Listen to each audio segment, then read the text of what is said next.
Voilà, alors la semaine du 8 mai 2023, ce procès donc des événements du 28 septembre s'est poursuivi devant le tribunal criminel de Dixine délocalisé à la cour d'appel de Conakry. Il faut le rappeler, Alpha Oumar Bari, qui a comparu le lundi 8 mai, dit s'être constitué partie civile pour avoir perdu son petit frère du nom de Midjaou Bari. Oui, le quadragénaire a expliqué que son petit frère est sorti de la maison dans la matinée du 28 septembre 2009. Depuis lors, a-t-il ajouté, Midjaou est porté disparu. Le plaignant reste convaincu que le jeune était en route pour le stade en compagnie de ses camarades lorsqu'il a été perdu de vue au niveau du rond-point de Bambeto. En dépit des recherches tant ici en Guinée qu'en Sierra Leone, Midjaou Bari reste introuvable. Alpha Oumar Bari demande justice, mais avant, il a informé qu'il porte plainte contre le capitaine Moussa Dadis Kamara. Et Alpha Oumar Bari a été succédé à la barre par Abdourahmane Ba, un des gardes rapprochés du président de l'UFDG. Il a d'abord expliqué comment il s'est retrouvé au stade. Comme d'habitude, dans la matinée du 28 septembre 2009, a expliqué Abdourahmane Ba, il s'est rendu au domicile de Seydou Dale Diallo. Ils sont allés ensemble chez Jean-Marie Doré à Donka avant de prendre le départ pour le stade. Selon lui, ils ont rencontré le colonel Moussa Keboro Kamara et ses hommes non loin de l'université Gamal Abdel Nasser pendant qu'ils faisaient des tirs de sommation. L'officier gendarme a aussitôt demandé à Seydou Dale de reporter le meeting, mais en vain, a-t-il rappelé. Ensuite, le colonel a eu des prises de bec avec Mouktar Diallo, président des NFD. C'est souvenu Abdourahmane Ba. Comme si cela ne suffisait pas, l'ex-patron des services spéciaux a menacé ses interlocuteurs en déclarant que s'ils entrent au stade, ils trouveront ce qu'ils auraient cherché à révéler le plaignant. Pour avoir constaté ces tiraillements, a indiqué le garde rapproché. Des militants se sont mobilisés sur les lieux, entraînant le départ du colonel et ses hommes. Après avoir accédé à l'enceinte du stade, il est allé s'installer à la tribune en compagnie de son patron. Et c'est lorsque les leaders ont commencé leur discours après avoir pris place à la tribune du stade que les bérets rouges ont fait irruption au stade sur fond de tir, a rappelé Abdourahmane Ba. Abdourahmane Ba se souvient de l'irruption des militaires au stade. Selon lui, pendant que certains tiraient sur les manifestants, d'autres sont allés chercher des leaders au niveau de la tribune. Ils étaient en train de marcher pour sortir du stade sur fond de tiraillement quand un agent a tiré à balles réelles sur Abdoulaye Silla, un des gardes du corps de Seydou Dale Diallo, a affirmé Abdourahmane Ba. C'est en ce moment que le président Seydou nous a demandé de nous sauver. Nous avons continué avec lui jusqu'au niveau des grillages qui séparent la tribune de la pelouse. Keboro était à l'intérieur des grillages. Il a dû laisser les leaders seulement passer et de tirer sur le reste, a déclaré le garde rapproché de Seydou Dale Diallo. Il a précisé que son chef du nom d'Aldjouma 10 et un autre agent du nom d'Abdoulaye 3 Ba ont pu passer avec Selou. Eux qui sont restés derrière, a-t-il ajouté, ont alors été la cible d'autres bérets rouges. Cependant, il a pu se sauver dans ce contexte, a-t-il rappelé. Et c'est en se sauvant qu'il dit être tombé sur Abdoulaye Yerobalde, l'ex-ministre de l'enseignement supérieur qui était couché sur la route. Il a soulevé sa main pour me dire « Jeune frère, ne me laisse pas ici ». J'ai pris sa main, nous avons couru pour aller nous cacher dans la salle des journalistes. Nous y avons trouvé beaucoup d'autres personnes. De ce côté, les policiers, après avoir reçu des ordres, au lieu de tirer sur nous, nous ont plutôt fouillé, a-t-il relaté. C'est dans ces conditions, a ajouté le plaignant, qu'un des agents de la police a aperçu son petit frère qui gardait à l'époque Elhadj Mamadou Silla. Il lui a donné une paire de gifles avant de le sortir de la salle, a témoigné Abdourahmane Ba. C'est ainsi que lui et Abdoulaye Yerobalde en ont profité pour sortir aussi, a-t-il dit. Lorsqu'ils sortaient par la grande porte, ils ont été frappés à l'aide du bois, mais malgré ces coups, il a pu rejoindre le domicile de Seydou Dale Diallo, où lui et d'autres personnes sont agressées par des bérets rouges quelques heures plus tard, a révélé le garde rapproché du président de l'UFDG. Le colonel Claude Pivi et d'autres militaires en bérets rouges sont venus nous trouver dans la cour là-bas. Ils tiraient, a affirmé Abdourahmane Ba. Pour se sauver à nouveau, il dit avoir été obligé de prendre la mer pour sortir vers l'école Sainte-Marie pour enfin rejoindre son domicile à Hamdalaye. Après Abdourahmane Ba, c'est bien Abdoulaye 3 Ba qui a comparu. Et selon Abdoulaye Ba, en marge de l'irruption des militaires au stade, il a vu le commandant Toumba Diakité appeler les leaders à le rejoindre en disant que personne ne les frappe. Lorsqu'il arrivait à son niveau, a expliqué le garde, un policier s'est détaché de son groupe pour aller prendre Seydou Dale Diallo au collet avant de le gifler. Au même endroit et au même moment, d'autres agents ont tiré sur un de ces gardes du nom d'Abdoulaye Silla, a affirmé Abdoulaye Ba. À cause de ces policiers, a-t-il poursuivi, Toumba et d'autres leaders ont laissé Seydou et ses hommes derrière. Ils se sont débrouillés jusqu'à la pelouse où ils ont rencontré le colonel Moussa Kebourou Kamara, selon Abdoulaye Troa.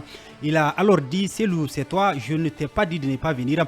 Entre-temps, un agent l'a terrassé. Mamadou Djouma, qui l'a fait relever, a été assommé sur la tête. Je l'ai dépassé là où il était couché pour m'approcher de Selou. Devant un autre agent, lui a donné un coup de matraque. Le sang a jailli. Je l'ai attrapé quand j'ai constaté qu'il perdait le contrôle. C'est après que moi aussi j'ai reçu un coup sur la tête, a relaté le plaignant. Selou et ses hommes ont ainsi continué de recevoir des coups, même de la part des éléments de Kebourou, sans que ce dernier réagisse, a regretté Abdoulaye Troa. Après avoir expliqué toutes ces péripéties dans des conditions pénibles, Abdoulaye Troa a rappelé comment Selou a été évacué, ce qui ne corrobore pas avec les déclarations de Kebourou qui avait affirmé avoir sauvé le président de l'UFDG. Malgré qu'il soit violenté et même menacé de mort, Abdoulaye Ba révèle qu'il n'a jamais accepté d'abandonner Selou Dalein Diallo. Selon lui, il avait le président de l'UFDG au dos quand ils ont aperçu un pick-up garé à la terrasse dans lequel se trouvait un gendarme. C'est Baouri qui a demandé à ce dernier de les aider à évacuer Selou à cause de son état critique, a rappelé la partie civile. C'est en cours de route que le colonel Moussa Kebourou Kamara est monté à bord du véhicule. C'est souvenu Abdoulaye Troa.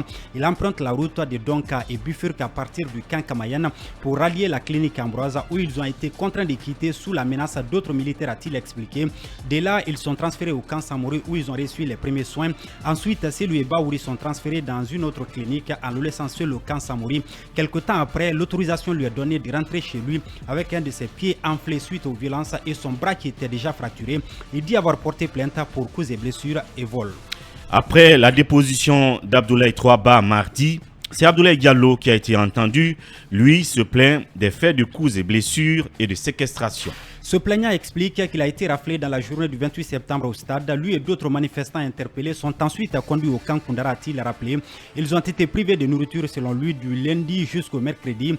Comme si cela ne suffisait pas, a affirmé Abdoulaye Diallo, ils ont aussi été bastonnés, chacun 50 coups par jour, aspergés de l'eau chaude et amenés à se battre entre eux. Même si elle parle des bérets rouges, la partie civile dit ignorer l'identité des agents qui les ont interpellés et convoyés. Cependant, au sein de la caserne, Abdoulaye dit avoir reconnu le commandant Begri, ancien responsable du camp, et le sergent Paul qui se trouve être Paul Massa Dilavogui, présent dans le box des accusés selon lui. Grâce aux négociations engagées par son grand frère, elle a recouvré sa liberté au terme de 6 jours de détention, a rappelé Abdoulaye Diallo. Et confirmant le témoignage de Abdoulaye Troa sur les violences dont Selou Dalein Diallo a été victime, Abdoulaye Diallo est aussi revenu sur sa propre mésaventure. Al-Djouma plutôt dit s'être constitué partie civile pour coups et blessures et vol.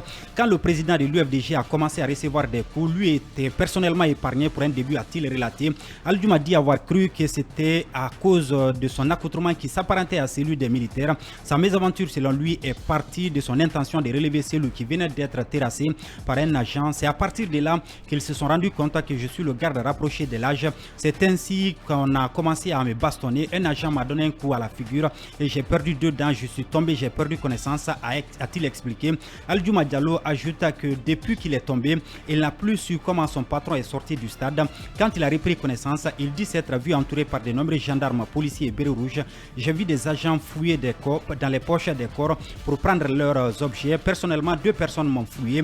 Ils ont pris sur moi 2 téléphones et un montant de 500 000 francs guinéens. C'est souvenu le plaignant. Pendant ce temps, a-t-il poursuivi, il entendait des cris d'enfants et de femmes. Après avoir senti qu'il était en danger, il s'est fait passer pour un mort. Il profitera selon lui de l'arrivée d'une foule à son niveau pour sortir du stade, mais toujours sur fond de bastonnade. Il se réfugie d'abord chez le cuisinier de Selou à Dixine.